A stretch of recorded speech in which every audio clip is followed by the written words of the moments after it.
Namaste and a very good morning to all of you. I welcome you to my channel, The Outlier. In today's discussion, we'll be talking about SAS. SAS is not a new software.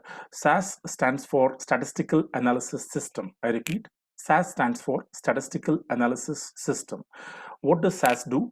SAS supports a lot of advanced analytics.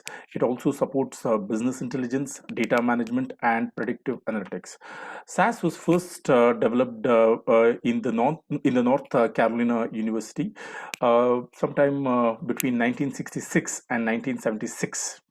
Now, when you first open SAS Studio, you see two prominent sections. To the left side, what you see is the navigation pane, which predominantly consists of the search functionality. Then you have the folder section, and you have the libraries, which contains all your files and tables.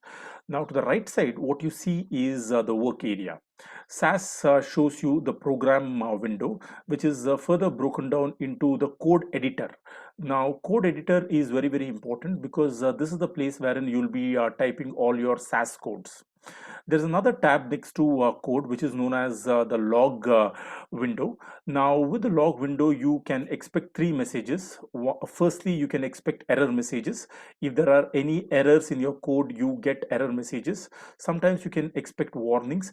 And if the code has run successfully, you don't see any errors. You can just see the notes. Finally, what you have is the third tab, which is nothing but the results tab.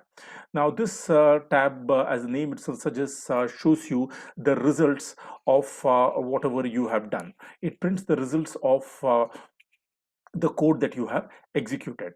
I am right now in the code window, in the code editor window. Now, what I will be doing now is creating my first file, right?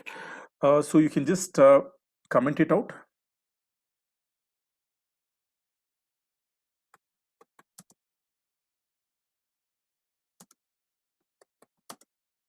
Create a file called as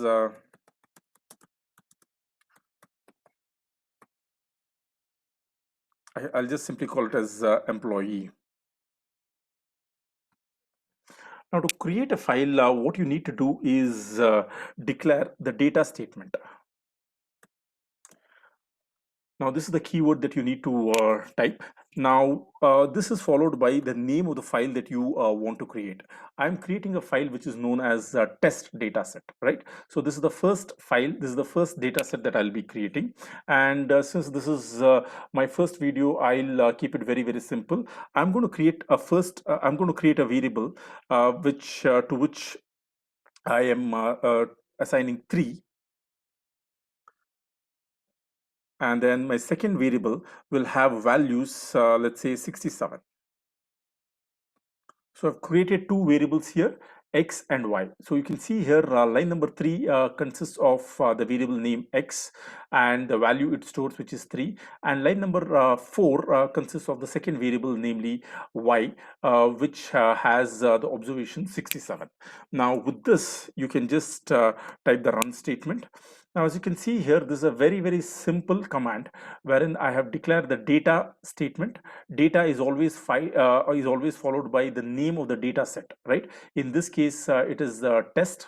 In line number 3, what I'm doing is I'm creating the variable x, which has a value of 3, and in line number 4, what you can see is I'm creating a new variable y, and this has a value of 67. A SAS code ends with the run statement. Now you can just select on this particular block of code, and you can run the cell.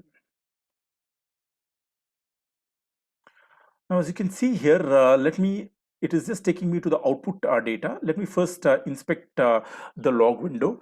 Now, as you can see, it is displaying a few notes here. It says the data set work.test. Remember, I had created my first data set, which is test. But when I look at log, it is saying that the data set work.test has one observation and two variables. So the data set test is getting stored in the library work. right? So work is the library and test is the data set. I've not made any errors, and therefore it is just printing the notes to it. It just also gives you some basic information about the time taken to run this particular code. Let me go to the results tab. There is nothing that is appearing in the results tab. Let me go to the output data.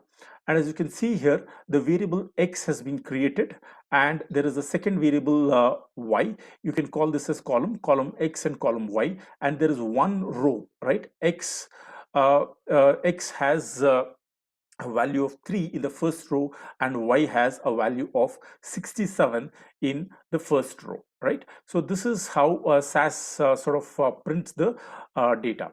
Let me just come to the code. There's another way of displaying the same information. What you can do is you can run what is known as the proc statement. Proc is nothing but short form for procedure. You can say proc print. You can give the data command equal to, and then you can just type test. Please recall that test is the file which I had created. I can put a semicolon, and then I can use the run statement. Let me select line number 7 and 8 and run the selected code. As you can see here, now the output table does not appear. In the results section, what you're seeing is two variables, that is X and Y, right? There is one row. The variable X contains the value 3 in the first row, and the second variable Y contains the value 67. So this is how you can type codes in the code editor window. You can look for the log window. In case you have made any errors, warnings, or notes, it will be displayed. And finally, the output of the executed code will appear in the results section. So this is a very short presentation of how you can create your own data set. I will be making more videos in future, wherein we will be talking about graphs, wherein we'll be talking about univariate statistics, bivariate statistics, predictive analytics, and such things. I thank you very much for watching this section. I will see you in my next video. I request you to subscribe to my channel, The Outlier. Thank you very much.